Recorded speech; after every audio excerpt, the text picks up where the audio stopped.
ठाण्यातील राबोडी भागातील क्रांतीनगर परिसरातील निर्माणाधीन नाल्याच्या पाहणी दरम्यान राष्ट्रवादी शरद पवार पक्षाचे आमदार जितेंद्र आव्हाड आणि राष्ट्रवादी अजित पवार पक्षाचे ठाणे जिल्हा अध्यक्ष नजीब मुल्ला हे शनिवारी आमने सामने आले होते। यानंतर हे दोन्ही नेते एकमेकांकडे बघत पुढे निघून गेले। या दोन्ही पक्षांचे कार्यकर्ते आणि स्थानिक नागरिक येथे मोठ्या संख्येने उपस्थित होते। यामुळे येथे काही काळ तणावाचं वातावरण होतं। राबोडी भागातून मोठा नाला जातो आणि तो पुढे खाडीला मिळतो। या नाल्यात इंदिरानगर येथील डोंगर भागातून पाणी येतं। या नाल्यावर रस्ता तयार करण्याचं काम सुरू आहे। बुधवारी ठाणे शहरात अवकाळी पाऊस झाला। या पावसादरम्यान नाल्यात पावसाचं पाणी तुंबलं आणि ते परिसरातील क्रांतीनगर शिवाजीनगर भागातील घरांमध्ये शिरलं। राबोडी परिसरातून राष्ट्रवादी अजित पवार पक्षाचे माजी नगरसेवक नजीब मुल्ला हे निवडून येतात। नाल्यातील पाणी घरांमध्ये शिरल्याच्या मुद्द्यावरून त्यांच्यावर टीका केली जात आहे। असं असतानाच राष्ट्रवादी शरद पवार पक्षाचे आमदार जितेंद्र आव्हाड यांनी शनिवारी सायंकाळी क्रांतीनगर परिसरात जाऊन नाल्याची पाहणी सुरू केली। पक्षाचे जिल्हा अध्यक्ष सुहास देसाई आव्हाड यांना नाल्याच्या कामामुळे घरांमध्ये पाणी कसं शिरले याची माहिती देत असतानाच राष्ट्रवादी अजित पवार पक्षाचे माजी नगरसेवक नजीब मुल्ला हे त्यांच्या कार्यकर्त्यांसह तिथे आले। आव्हाड आणि मुल्ला हे दोघे आमने सामने आल्यामुळे परिसरात काही काळ तणावाचं वातावरण होतं। यानंतर हे दोन्ही नेते एकमेकांकडे बघत पुढे निघून गेले आणि त्यानंतर दोघांनी पत्रकारांशी संवाद साधत प्रतिक्रिया नोंदवल्या। इंदिरानगर सावरकरनगर येथील डोंगर भागातून येणारं पाणी हे राबोडी भागातील नाल्यातून वाहतं आणि ते पुढे खाडीला जाऊन मिळतं। अवकाळी पाऊस झाला हे सर्वांना मान्य आहे, परंतु राबोडी नाल्याच्या कामात अनेक त्रुटी आहेत। त्यामुळे नाल्यात अवकाळी पावसाचं पाणी तुंबून ते परिसरातील घरांमध्ये शिरून येथील नागरिकांचं नुकसान झालं, त्याची भरपाई पालिका देणार आहे का अशी विचारणा आमदार जितेंद्र आव्हाड यांनी केली। विकास सर्वांनाच हवा आहे, परंतु त्याचा मार्ग भ्रष्टाचाराच्या गटार रांगेतून जाणारा नसावा असं सांगत या नाल्याच्या कामाची चौकशी करा अशी मागणी त्यांनी केली। तर गेल्या 4 वर्षांपासून येथे नाल्याच्या निर्माणाचं काम सुरू आहे। दरवर्षी पावसाळ्यापूर्वी नाल्यातील माती काढण्यात येते, त्यामुळे घरांमध्ये पाणी शिरलं नव्हतं, परंतु यंदा नालेसफाईची कामं उशिरानं सुरू झाली आणि त्यात अवकाळी पाऊस झाला।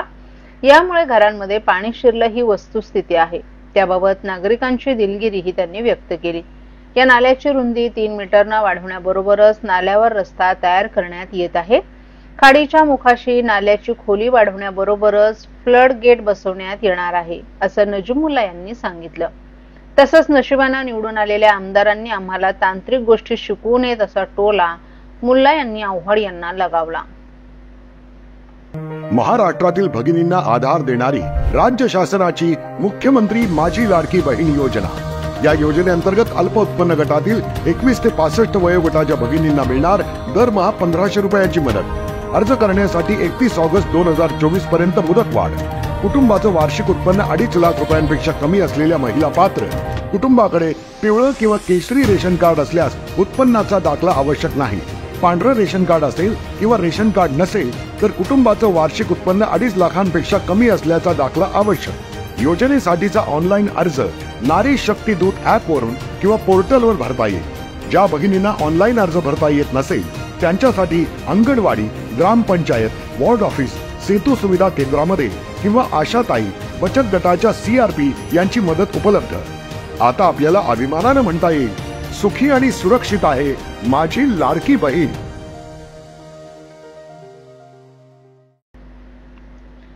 घोडबंदर भागात मोठ्या प्रमाणात MMRDA, MSRDC, मेट्रो आणि सार्वजनिक बांधकाम विभागाची कामं सुरू आहेत। ही कामं करताना ड्रेनेज लाईन आणि कल्वर्ट बदलण्यात आले आहेत। त्यामुळे यंदा घोडबंदर रोड पाण्याखाली जाण्याची भीती व्यक्त करण्यात आली आहे। याची धास्ती घेत पालिका प्रशासनानं कापूरबावडी ते गायमुख पर्यंतच्या दोन्ही मार्गिकांवर पाणी साचू नये यावर लक्ष ठेवण्यासाठी पालिकेच्या 7 अभियंत्यांची नेमणूक केल्याचे आदेश अतिरिक्त आयुक्त प्रशांत रोडे यांनी काढले आहेत। तसंच पावसाळ्यात कर्तव्यात कसूर केल्यास कारवाई करण्यात येईल असा इशारा देखील पालिका प्रशासनानं दिला आहे। ठाणे महापालिका क्षेत्रातून मुंबई, नाशिक आणि घोडबंदर मार्गे वसई, गुजरातच्या दिशेनं महामार्ग जातो। त्यामुळे या मार्गावरून हलक्या वाहनांसह अवजड वाहनांची देखील वर्दळ सुरू असते। तसंच उड्डाणपुलावर जड आणि अवजड वाहनांची मोठ्या प्रमाणात वाहतूक सुरू असते। त्यामुळे येथील रस्ते, उड्डाणपूल वारंवार नादुरुस्त होतात। त्यामुळे वाहतूक कोंडीतही भर पडत असते. अशा वेळेस अपघात देखील होण्याची शक्यता असते. घोडबंदर भागात सध्या सेवा रस्त्याचं मुख्य रस्त्यात विलिनीकरणाचं काम हाती घेण्यात आले. या कामांमध्ये अनेक ठिकाणी मुख्य रस्ता आणि सेवा रस्त्यांमधील स्टॉर्म वॉटर ड्रेन तोडण्यात आल्याचा दावा महापालिकेनं केलाय. रस्त्याच्या सीमारेषेवर नवीन स्टॉर्म वॉटर ड्रेनचं काम करण्यात येत आहे, परंतु अस्तित्वातील ड्रेन आणि नवीन स्टॉर्म वॉटर ड्रेन जोडले नसल्यामुळे पावसाळ्यादरम्यान पाण्याचा निचरा होणार नसल्याचं देखील पालिकेचं म्हणणं आहे.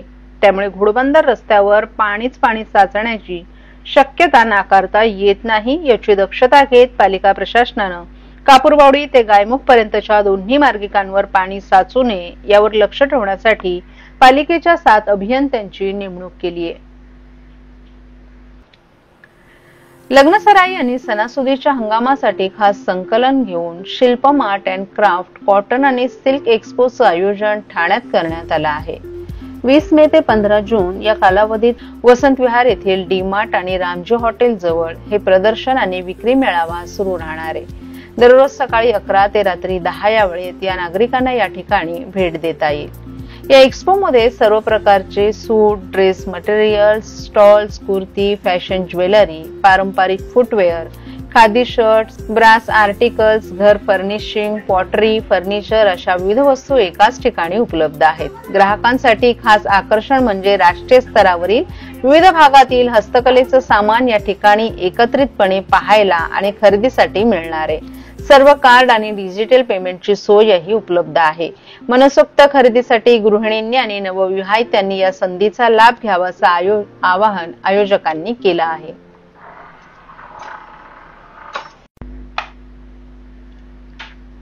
रापुडी येथील कार्यकर्ता जमील शेख याच्या हत्या प्रकरणात अटक केलेल्या मारेकरानं जाहीरपणे नाव घेतल्यानंतरही पोलीस कारवाई करत नाहीत. एवढंच काय, कोर्टाच्या आदेशानंतरही पोलीस मुख्य सूत्रधाराला अटक करत नाहीत. हा प्रकार म्हणजे पोलिसांकडूनच कायद्याची हत्या करण्यासारखा आहे असा आरोप डॉक्टर जितेंद्र आव्हाड यांनी केलाय. काही वर्षांपूर्वी राबोडी येथील मनसेचे कार्यकर्ते जमील शेख यांची हत्या करण्यात आली होती. त्यांच्या मुलीला 10वीच्या परीक्षेत 90% गुण मिळवल्याबद्दल डॉक्टर जितेंद्र आव्हाड हे तिचे कौतुक करण्यासाठी जमीलच्या घरी गेले होते. यावेळी पत्रकारांच्या प्रश्नांना उत्तर देताना त्यांनी हे आरोप केलेत. डॉक्टर जितेंद्र आव्हाड यांनी जमीलच्या दोन्ही मुली प्रचंड हुशार असून पैशांअभावी त्यांच्या शिक्षणात खंड पडू नये यासाठी आपण आणि सुहास देसाई यांनी 10वी पास झालेल्या मुलींच्या पुढील शिक्षणाचा खर्च करण्याचं ठरवलं असल्याचं सांगितलं.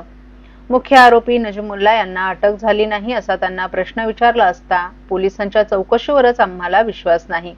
FIR मध्ये नाव नसताना ते आरोप पत्रातून गायब केलं जातं. असं नाव गायब करणं कायदाबाह्य आहे म्हणून पोलिसांच्या चौकशीवर प्रश्नचिन्ह उभं राहत आहे. मारेकरी सुपारी देणाऱ्याचे नाव सांगत असतानाही पोलीस सूत्रधाराला अटक करत नाहीत. हे चौकशी अधिकारी आणि गुन्हेगारांची हातमिळवणी झाल्याचं द्योतक आहे. हे अधिकारी आणि आरोपी एकमेकांना भेटत होते.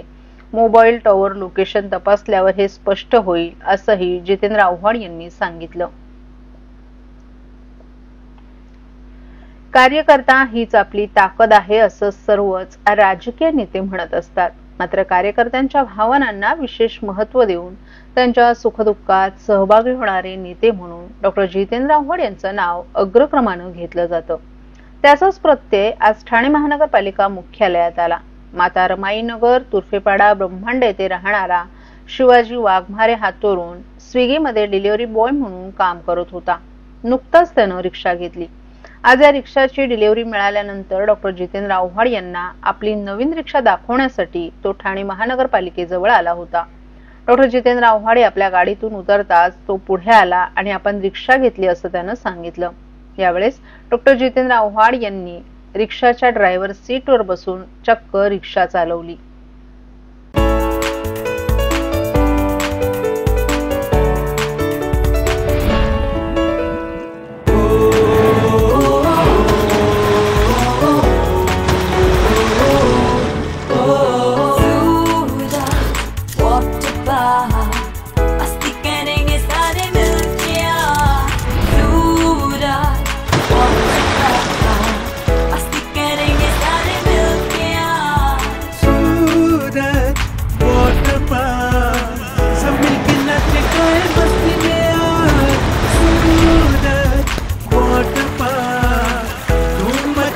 सब मिलके आज